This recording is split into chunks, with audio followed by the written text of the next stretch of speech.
Marcus Webb was having what he generously called a Tuesday. Which is to say, the ventilation system in Section C was making that wheezing noise again. The coffee machine had achieved sentience and was now refusing to brew anything stronger than dishwater, and somehow, someone had managed to clog a toilet in zero gravity. Don't ask him how. He'd stopped asking those kinds of questions 3 years ago when he took this maintenance gig on Harmony Point, the galaxy's most forgettably remote space station. He was elbow deep in a particularly vindictive air recycler when the docking bay alarm started shrieking like a banshee with commitment issues.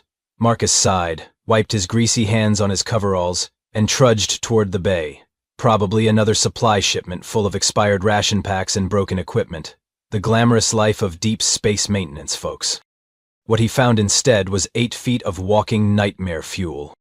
The alien standing in the docking bay looked like someone had crossed a grizzly bear with a medieval knight and then given the result anger management issues. Thick, mottled gray skin covered in what appeared to be natural armor plating. Forearms, each ending in claws that could probably open a can of beans or your rib cage with equal efficiency. And the face, oh, the face, was all teeth and glowing amber eyes that suggested she'd eaten scarier things than Marcus for breakfast. "You," the creature rumbled in accented but perfectly clear English, pointing one massive claw at Marcus. "Human, I require your assistance." Marcus blinked. If you're looking for customs, that's Commander Reese's department. I just fix things that leak or explode, sometimes both." "I'm Krek-Saha of the Vorthak 3rd Battle Fleet," she announced like this should mean something to him. "I have urgent military business that cannot wait. You will tend to my offspring while I am away." "You're what now?" Marcus glanced around the docking bay, wondering if he'd missed something important. Like, say, any evidence of offspring. That's when he heard the growling. 3 small shapes emerged from behind Crakeshaw's legs, and Marcus's definition of cute took a severe beating. The cubs looked like miniature versions of their mother, complete with tiny armor plating and what appeared to be baby fangs. The largest, about the size of a golden retriever, if golden retrievers were built for warfare, had scars that suggested it had opinions about things and wasn't shy about expressing them physically. "This is Zip," Kreksha said, gesturing to the scarred one. "Growl," she indicated the middle cub, who was currently trying to eat what appeared to be a piece of the docking bay floor. "And Tiny," she finished, pointing to the smallest cub. Tiny was the size of a small pony. "Right," Marcus said slowly. "And why exactly are you asking me to babysit your, battle cubs? All other Vortak warriors are engaged in the campaign. You are the only sentient being available on this pathetic excuse for a space station." Kreksha's tone suggested she wasn't thrilled about this arrangement either. "My business will take 3 standard rotations. Do not let them die." "Wait, hang on," Marcus started, but Kreksha was already heading back toward her ship. "I don't know anything about taking care of alien kids. What do they eat? Do they need shots? Are they house-trained?" "Demon are warriors," Kashir called over her shoulder. "Figure it out." And with that inspiring bit of parental guidance, she was gone, leaving Marcus alone with 3 small aliens who were looking at him with what he could only describe as professional interest, the kind of look a chef gives a particularly promising ingredient. Zip approached first, circling Marcus like a tiny predator sizing up prey. Growl had moved on from trying to eat the floor to sniffing Marcus's boots with alarming intensity. Tiny, meanwhile, had discovered the maintenance cart and was systematically destroying it with the focused dedication of a tiny wrecking ball. "Okay," Marcus said to himself, watching his wrench set scatter across the deck as Tiny demonstrated the structural limitations of human engineering. How hard could this be? The cubs all turned to look at him at once, their glowing eyes reflecting a shared thought that roughly translated to, "Challenge accepted." Marcus Webb was about to get a very comprehensive education in exactly how hard it could be. The first sign that Marcus was in over his head came about 30 seconds after Krekshaw's ship disappeared into hyperspace. Zip had apparently decided that Marcus needed to be tested for worthiness, which in Vorthak culture apparently involved a surprise tackle that sent him sprawling across the docking bay floor. Okay, Marcus wheezed, trying to pry 40 pounds of armored alien child off his chest. "I get it, you're tough. Very intimidating. Gold star for effort."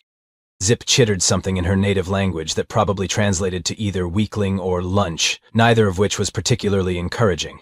She hopped off Marcus and began what could only be described as a victory dance, which looked disturbingly like a war ritual. Meanwhile, Growl had discovered the emergency supply cabinet and was systematically sampling its contents. By sampling, Marcus meant attempting to devour. The cub had worked through half a box of emergency rations, 2 first aid kits, and was now gnawing thoughtfully on a fire extinguisher. No, no, no! Marcus lunged forward, wrestling the extinguisher away from Growl. That's not food. That's for putting out fires, not starting digestive ones. Growl gave him a look that clearly said, weak human doesn't understand proper nutrition, and moved on to investigate a toolbox. Marcus made a mental note to hide anything that looked remotely edible, which in Growl's case appeared to be everything.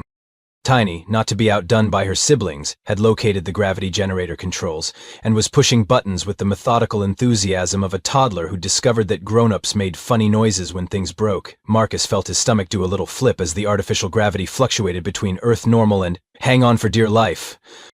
Commander Reese is going to have my hide, Marcus muttered, diving for the controls. He managed to stabilize the controls just as Commander Patricia Reese herself came stomping into the docking bay, her face wearing the expression of someone who'd just discovered that her worst day was about to get significantly worse. Commander Reese was what you'd get if you took a military handbook, gave it human form, and then fed it nothing but regulations and disappointment for 30 years.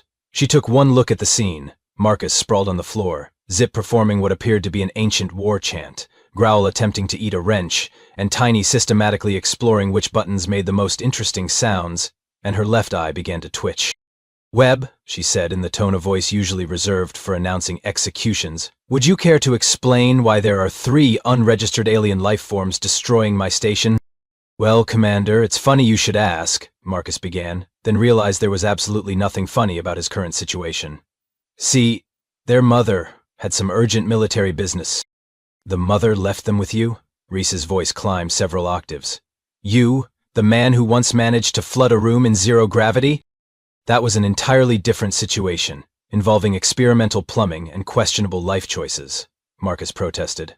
And technically, I didn't volunteer for this. I was volunteered, aggressively. Zip chose that moment to demonstrate her approval of the conversation by attempting to climb Commander Reese like a tree. To her credit, Reese only screamed a little bit before Marcus managed to pry the cub off her uniform. According to Vorthak tradition, Marcus explained, holding a squirming Zip at arm's length, cubs are raised through constant combat training and challenges. They're supposed to fight each other for dominance, eat raw meat, and generally behave like tiny soldiers. And what exactly do you know about Vorthak child-rearing practices? Reese demanded, straightening her now shredded uniform. Absolutely nothing, Marcus admitted cheerfully. But I figure it can't be that different from raising human kids, right? Feed them, keep them entertained, make sure they don't kill each other or burn down the station. How hard could it be? As if summoned by his words, an alarm began blaring from the cafeteria. Through the observation window, they could see Growl had somehow gotten into the food dispensers and was now covered head to toe in what appeared to be synthetic chocolate pudding, roaring in either triumph or sugar-induced hysteria. Tiny had discovered that the cafeteria tables were the perfect height for jumping practice, and was launching herself from one to another with increasing enthusiasm and decreasing accuracy. Zip, meanwhile, had found the kitchen knives and was conducting what looked like a very serious inspection of their combat worthiness. Webb, Commander Reese said, her voice achieving a level of calm that suggested she was either achieving enlightenment or planning his murder. You have exactly 1 hour to get those creatures under control before I space all 4 of you. Right, Marcus said, watching Tiny attempt to tackle a vending machine. No pressure at all. He was beginning to suspect that Vorthak parenting and human parenting might have a few minor philosophical differences. After the great cafeteria incident of Tuesday afternoon, Marcus decided that maybe, just maybe, he needed to rethink his approach. Sitting in his quarters with 3 alien cubs who were eyeing his furniture like it had personally insulted their ancestors, he came to a startling realization. He was thinking about this all wrong. Okay, listen up, troops, he said, using his best impression of authority. The cubs perked up at the word troops. Apparently military terminology was universal. Your mom says you're warriors, right? Well, every good warrior needs proper training. Zip chittered something that sounded approving. Growl stopped trying to eat Marcus's pillow long enough to pay attention. Tiny paused in her systematic destruction of his coffee table. But here's the thing about human warrior training, Marcus continued, making it up as he went along. We believe in something called tactical preparation. You can't just charge into battle. You need to understand your environment, work as a team, and use your brain as much as your claws. He pulled up his entertainment console and scrolled through the available programs. First lesson, reconnaissance and intelligence gathering. What he'd put on the screen was a nature documentary about Earth wolves. To the cubs, he explained, this was advanced pack hunting strategies and territorial behavior analysis. In reality, he was hoping they'd find it as hypnotically boring as most human children did, and maybe, just maybe, sit still for 30 minutes. It worked, sort of. The cubs watched with intense fascination as the wolves coordinated their hunt, occasionally chittering to each other in what Marcus assumed was tactical commentary. When the wolves brought down their prey, all 3 cubs let out approving growls. See, Marcus said, patience, coordination, working together. That's advanced warrior strategy right there. Next came what Marcus grandly called Resource Management and Distribution Protocol, which was actually just snack time. Instead of throwing them raw meat like their mother probably did, he presented them with a variety of human foods, explaining each one in military terms. These are high-energy ration bars for sustained combat operations, he said, handing out granola bars. This is hydration fluid for maintaining peak performance, he continued, offering juice boxes. And these are tactical nutrition supplements for enhanced cognitive function. The tactical nutrition supplements were goldfish crackers, but the cubs didn't need to know that. To his amazement, they not only ate the food but actually seemed to enjoy it. Growl in particular became fascinated with the concept of juice boxes, though he needed some coaching on the mechanics of the straw. Remember, Marcus said, as Growl triumphantly mastered the art of puncturing the foil top, a good warrior adapts to local resources and learns new technologies. The real breakthrough came during what Marcus called Advanced Combat Simulation Training, which was actually a selection of age-appropriate video games he'd found in the station's recreational database. He set up 3 controllers and introduced them to Space Marines Tactical Squad Operations. This is virtual reality combat training, he explained as the cubs stared at the colorful graphics. You have to work together to complete the mission. No lone wolf tactics, no fighting each other. Team coordination is the objective. It took them about 10 minutes to figure out the controls, during which time Marcus seriously questioned his life choices. But once they got the hang of it, something magical happened. They started cooperating. Zip naturally took point, calling out enemy positions in her chittering language. Growl covered the flanks, his natural curiosity translating into thorough area sweeps. Tiny, despite her size, turned out to have lightning reflexes and became their designated scout. Outstanding tactical awareness, Marcus praised as they cleared their first level. See how much more effective you are when you work together instead of competing? The cubs exchanged glances that suggested this was a revolutionary concept. By evening, other station crew members had started filtering in to see what all the fuss was about. Engineer Lopez brought his daughter's coloring books, which Marcus immediately rebranded as camouflage pattern design exercises. Dr. Kim contributed some basic puzzles, which became tactical problem-solving scenarios. Even Janitor Pete showed up with a deck of cards, claiming they needed to learn strategic resource allocation through probability management. The cubs ate it up, literally in Growl's case, who tried to taste test the playing cards before Marcus explained they were for mental combat preparation. The real test came when Corexa called for her scheduled check-in. Marcus held his breath as her intimidating face appeared on the communication screen, fully expecting her to be horrified by what she saw. Instead, she found Zip carefully explaining the finer points of poker to Tiny while Growl demonstrated his newly mastered juice box technique to a fascinated Dr. Kim. Human Marcus, Kretschach said slowly, her massive head tilting in confusion. Why are my cubs sitting still? But they're engaged in tactical training exercises, Marcus offered weakly. Say might are not fighting each other. Well, no. They're learning cooperative strategies instead of competitive ones. Team building, unit cohesion. Corexa stared at the screen for a long moment. This is unusual, but they appear content. Content was putting it mildly. For the first time since their arrival, the cubs weren't destroying anything, weren't trying to establish dominance over each other, and weren't treating every interaction as a potential battle. They were actually playing. Mama, Tiny chirped, bouncing over to the screen. Look, I can make the little straw work. She demonstrated her juice box mastery with obvious pride, and Marcus could have sworn he saw something that might have been maternal affection flicker across Krex's terrifying features. Very tactical, Kretsch said carefully. Continue your training exercises. I will return as scheduled. After she signed off, Marcus looked around at his improvised nursery. The cubs were already getting ready for what he'd convinced them was regeneration cycle preparation, also known as bedtime. They'd arranged their sleeping area with military precision, complete with assigned watch rotations that Marcus had no intention of actually enforcing. "You know what?" he said to Lopez, who was teaching Growl the proper way to shuffle cards. "I think we might actually pull this off." Famous last words, as it turned out. Marcus should have known that the universe had a sick sense of humor. Just when things were going smoothly, just when he'd managed to convince 3 alien warrior cubs that cooperative juice box consumption was the pinnacle of tactical excellence, the cosmos decided to remind him that no good deed goes unpunished.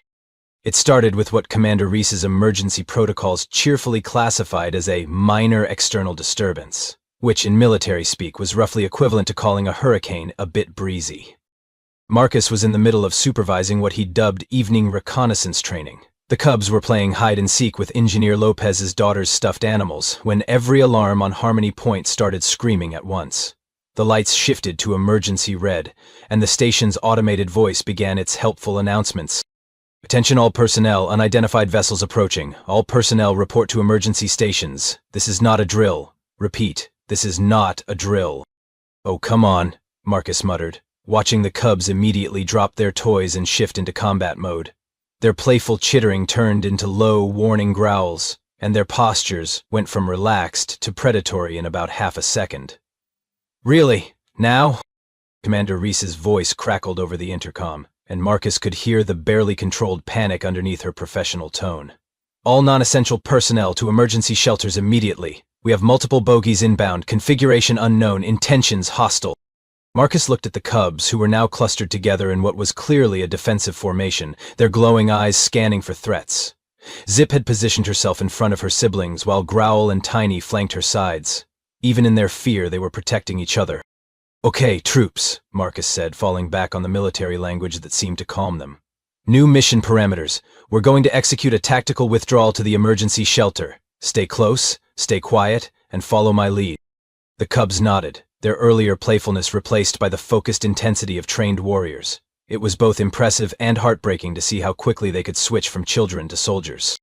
The trip to the emergency shelter should have been routine. Down 3 levels, through the main corridor, into the reinforced safe room where civilians waited out whatever crisis had decided to visit their quiet little station. Should have been routine. Instead, they made it exactly halfway before the lights went out. Emergency power kicked in a second later, bathing everything in that lovely red glow that screamed, "Terrible things are happening." Through the observation windows, Marcus could see shapes moving in space.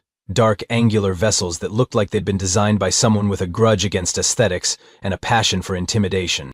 "Pirates," he breathed, recognizing the ramshackle configuration. Space pirates were like cockroaches. Where you found one, there were always more. And they were invariably bad news for anyone who couldn't fight back. The station shuddered as something impacted the hull. Not weapons fire, boarding clamps. They were being boarded.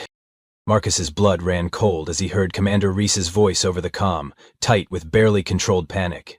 "Security teams to docking bays 3 and 7. We have confirmed hostile boarding parties. All civilians remain in shelters." That's when the real problem became apparent.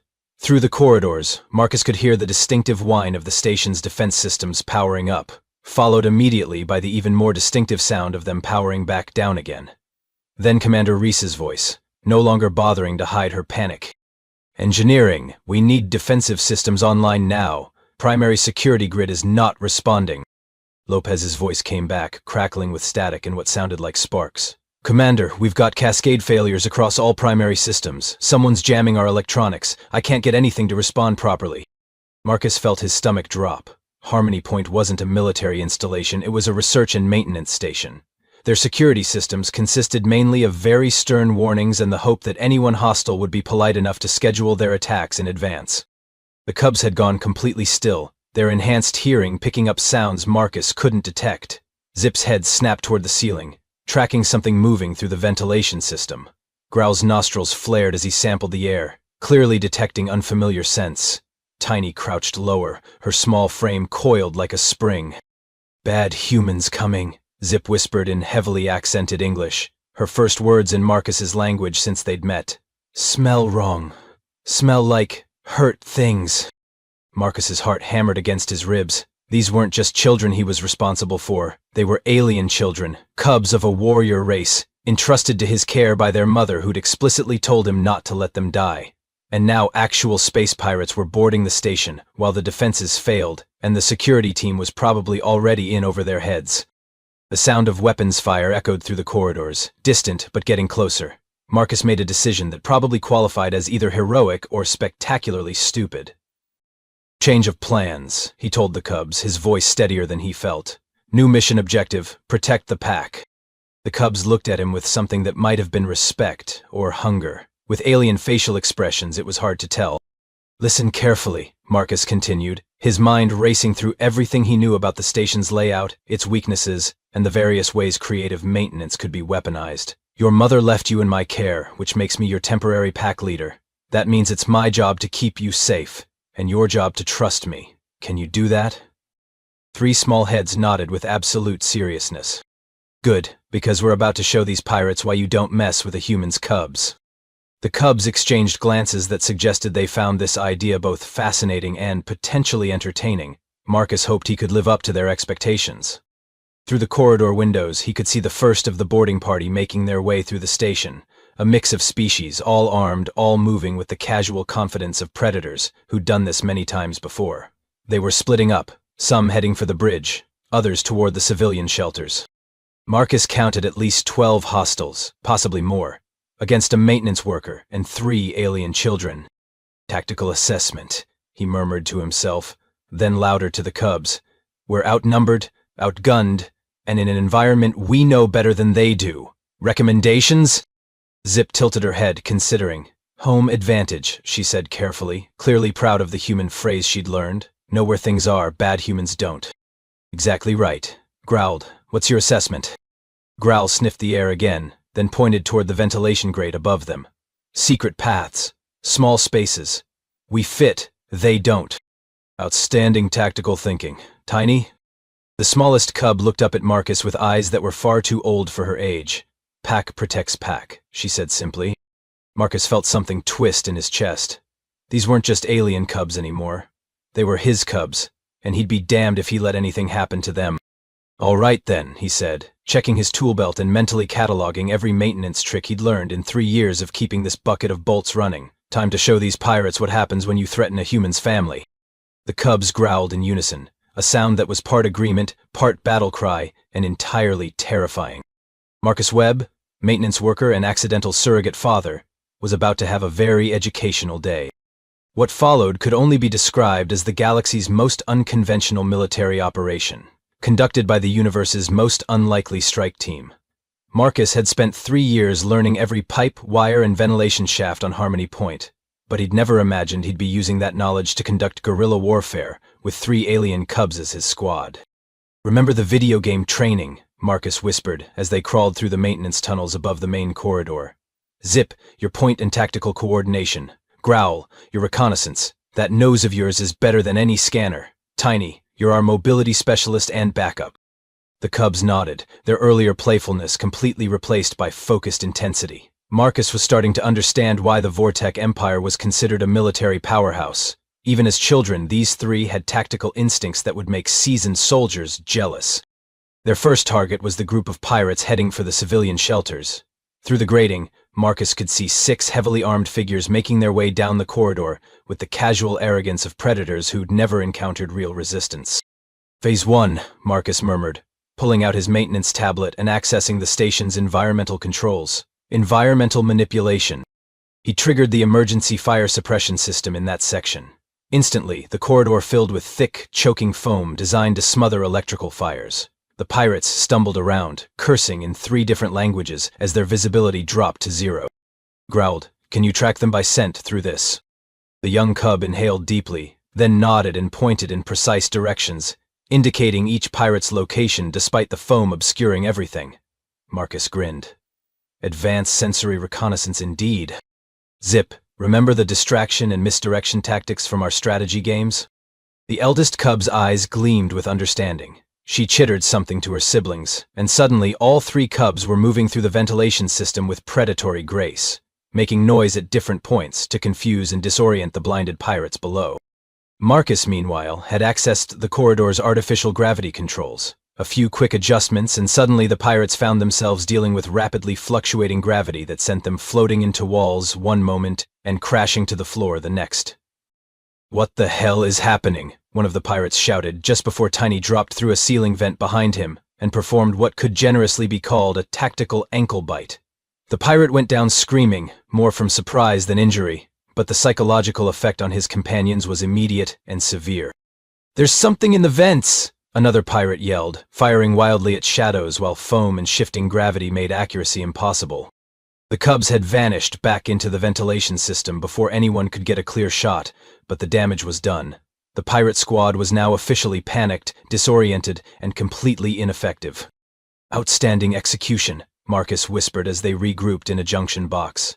Phase 2. Divide and conquer. The second group of pirates had made it to the bridge, where Commander Reese and her skeleton crew were making their last stand. Through his maintenance access, Marcus could see them barricaded behind overturned consoles while the pirates methodically worked to break through the blast doors.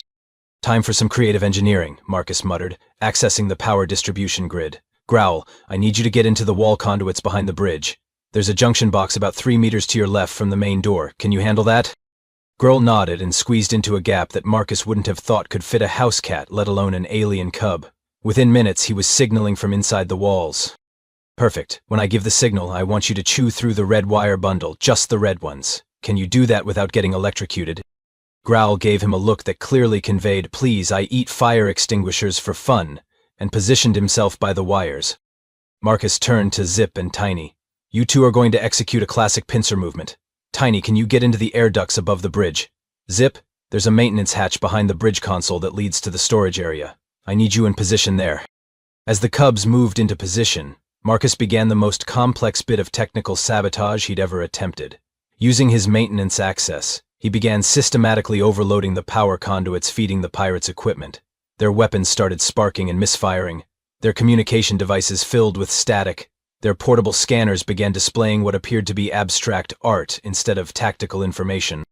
"Now, Growl." The lights on the bridge went out completely, plunging everything into darkness. But Marcus had spent 3 years working in these spaces. He knew exactly where everything was. The pirates didn't. "Tiny, sound off." A bone-chilling howl echoed through the air ducts, seeming to come from everywhere at once. The pirates spun around wildly, trying to track a sound that was deliberately designed to confuse directional perception. "Zip, go!" The hatch behind the command console burst open, and Zip launched herself in a perfect tactical roll that would have made her mother proud. She didn't attack the pirates directly. Instead, she went straight for their equipment, systematically destroying anything that looked important with the precision of a tiny, furry demolitions expert. Marcus reactivated the lights just as the pirates were starting to panic, revealing Commander Reese and her crew very much alive and now armed with weapons that actually worked, while the pirates found themselves equipped with very expensive paperweights. "Stand down," Reese barked, and suddenly the bridge was under friendly control again. But Marcus wasn't done yet. The remaining pirates were scattered throughout the station, and his cubs were just getting warmed up. "Tactical assessment," he called softly to the cubs as they regrouped in the corridor. "How are we doing, team?" "Pirates are confused," Zip reported with satisfaction. "Don't understand station. Don't work together good." "Their equipment smells broken," Growl added helpfully. "Also, they smell scared now." "Semi run away from small noises," Tiny observed with what might have been amusement. "Not very brave for raiders." Marcus grinned. These cubs had taken to asymmetric warfare like ducks to water. No, that wasn't quite right. They'd taken to it like Vorthak warriors to a perfectly orchestrated battle plan. "Outstanding situational analysis, ready for Phase 3. The cubs exchanged glances, and Marcus could practically see the tactical communications passing between them. They'd gone from competing individuals to a coordinated team in just a few days, and now they were operating with the smooth efficiency of a special forces unit. "What's Phase 3? Zip asked, her English improving by the hour. Marcus checked his tablet, noting the positions of the remaining pirates scattered throughout the station. Most of them were now actively trying to retreat back to their ships, their confidence thoroughly shattered by encounters with invisible enemies, malfunctioning equipment, and an environment that seemed to be actively hostile to their presence. "Phase 3, Marcus said, is where we show them that when you mess with our pack, you don't just deal with the cubs, you deal with the whole family." He opened a station-wide communication channel, his voice echoing through every speaker on Harmony Point. Attention boarding parties. This is Marcus Webb, head of station maintenance and, apparently, tactical operations. You have 10 minutes to return to your ships and leave our space. Any personnel found on this station after that time will be considered hostile combatants and dealt with accordingly. There was a pause, then a gruff voice responded over the pirate's communication frequency. You think you can threaten us, maintenance monkey? We've got superior numbers and firepower. Marcus looked down at the cubs, who were watching him with expressions of absolute trust and confidence. They believed he could protect them. More than that, they were ready to protect him right back. Actually, Marcus replied, his voice carrying throughout the station, I've got something better than numbers and firepower. I've got family. The cubs roared in unison, a sound that echoed through the corridors and made every pirate on the station suddenly reconsider their career choices. And in that moment, Marcus Webb realized something that would have amazed him a week ago. He wasn't just babysitting alien cubs anymore. He was leading a pack. His pack. The pirates started running for their ships. Smart move. By the time Crickshaw's ship appeared on the edge of Harmony Point's sensor range, the last of the pirate vessels was disappearing into hyperspace, with what Marcus could only describe as unseemly haste. The station's corridors were back to normal, if you ignored the lingering smell of fire suppression foam and the occasional scorch mark where creative electrical work had been employed for tactical purposes. Marcus was in the docking bay with the cubs, ostensibly doing post-mission equipment checks, but actually just enjoying the satisfied exhaustion that came after a job well done. The cubs were sprawled around his feet in a loose circle, grooming each other and occasionally chittering about particularly clever moments from their impromptu military operation. Pack leader Marcus, Zip said, having apparently decided that his official title needed upgrading. When Mama returns, do we tell her about the battle? Well, Marcus said, checking his tablet to make sure all station systems were back online. I think she's going to notice the scorch marks and the fact that we're all still alive, despite being attacked by pirates, so probably yes. Tiny looked up from where she'd been using Growl as a pillow. Will she be proud that we fought well? Marcus felt that familiar twist in his chest. Kiddo, I think your mom is going to be very proud of how you handled yourselves. You were brave, smart, and you worked together like a real team. Like a real pack, Growl corrected, and Marcus couldn't argue with that assessment. Crex's ship docked with the kind of precision that suggested she was either an exceptional pilot or in a very big hurry. Possibly both. The airlock cycled open, and she emerged looking exactly as intimidating as Marcus remembered. Except now he was fairly certain he could see anxiety in those glowing amber eyes. Cubs, she rumbled, and suddenly 3 small bodies were launching themselves at their mother with joyful chittering. She caught them easily, all 4 arms wrapping around her offspring as she conducted what appeared to be a very thorough inspection for injuries. Human Marcus, she said over the cubs' excited babbling. Explain why my cubs appear to be unharmed despite the clear evidence of recent combat throughout this station. Marcus straightened up, suddenly feeling like he was about to face the most important performance review of his life. Well, ma'am, we encountered a hostile boarding party approximately 6 hours ago. 12 to 15 pirates with standard small arms and boarding equipment. The cubs and I executed a series of tactical operations to neutralize the threat and protect the civilian population. Crex's massive head tilted slightly. You fought alongside my cubs?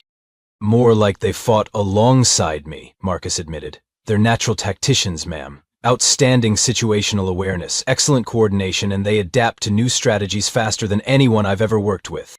The cubs had calmed down enough to start providing their own after-action report, chittering rapidly in their native language while occasionally pointing at Marcus. He caught enough words to understand they were describing the battle in enthusiastic detail. Crexa listened to their report with growing amazement, her fierce expression gradually shifting to something that might have been pride mixed with complete bewilderment.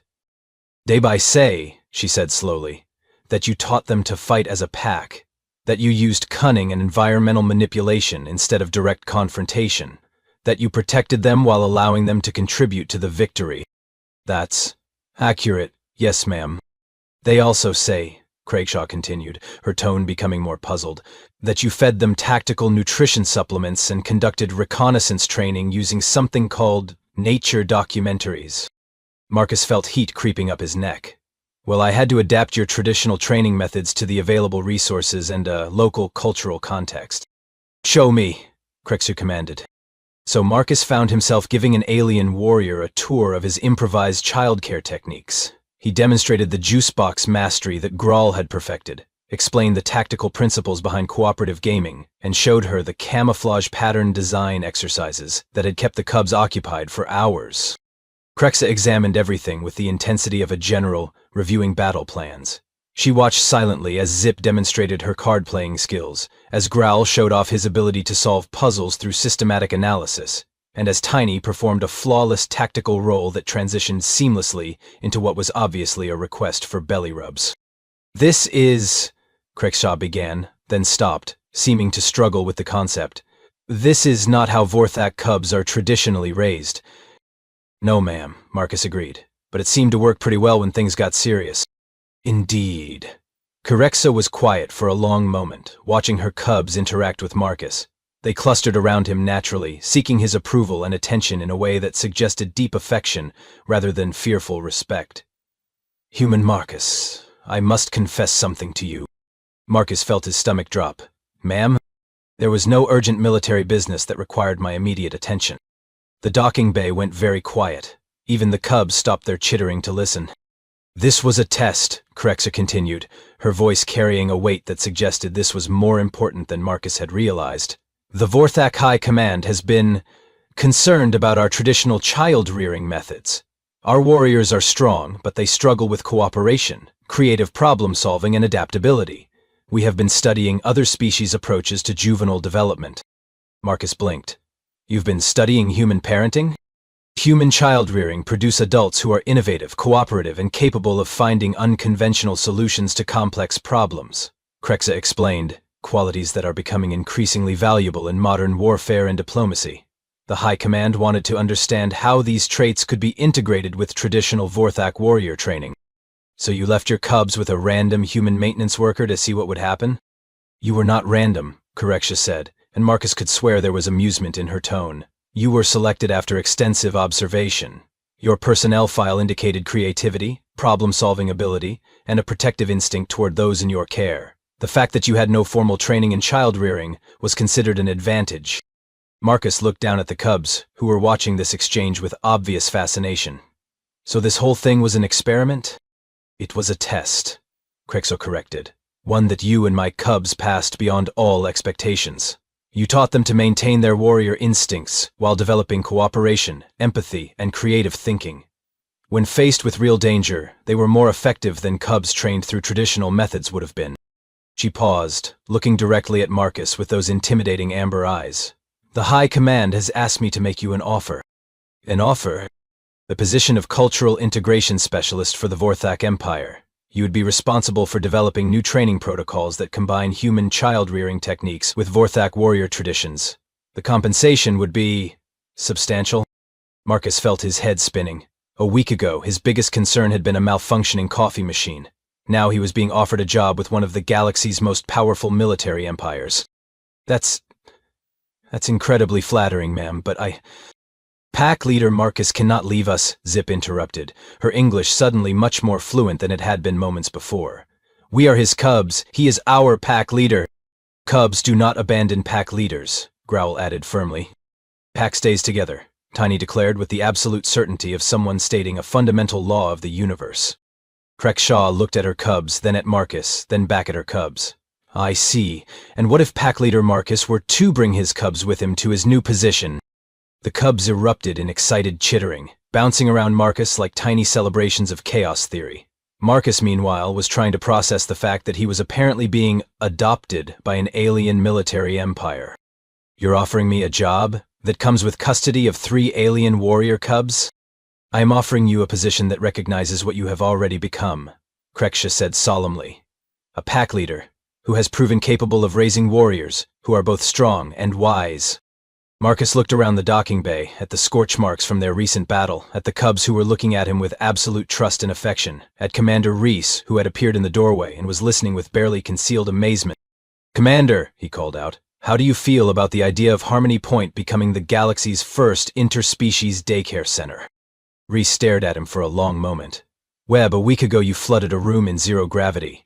Now you're being headhunted by alien military empires. I've stopped trying to understand your career trajectory." Marcus grinned, looking down at the cubs, who were practically vibrating with excitement. They'd started this as an unwanted responsibility. Somewhere along the way, they'd become family. "Well," he said to Kreksha, "I guess I'm going to need to update my resume. Think the Vortak Empire has good benefits?" "The best in the galaxy," Kreksha assured him, "and comprehensive medical coverage for all dependents." "Pack leader Marcus," Tiny squeaked, tugging on his coveralls. "Does this mean we get to keep having tactical nutrition supplement time?" Marcus laughed, reaching down to ruffle what passed for hair on the small cub's head. "Kid, I think we're going to have to teach a whole empire about the strategic value of juice boxes." The cubs roared their approval. Commander Reese shook her head in defeat, and Marcus Webb, former maintenance worker and current architect of interspecies childcare revolution, realized that sometimes the best career moves were the ones you never saw coming. After all, how hard could revolutionizing alien parenting across an entire military empire be? Famous last words, but at this point Marcus was starting to enjoy the challenge.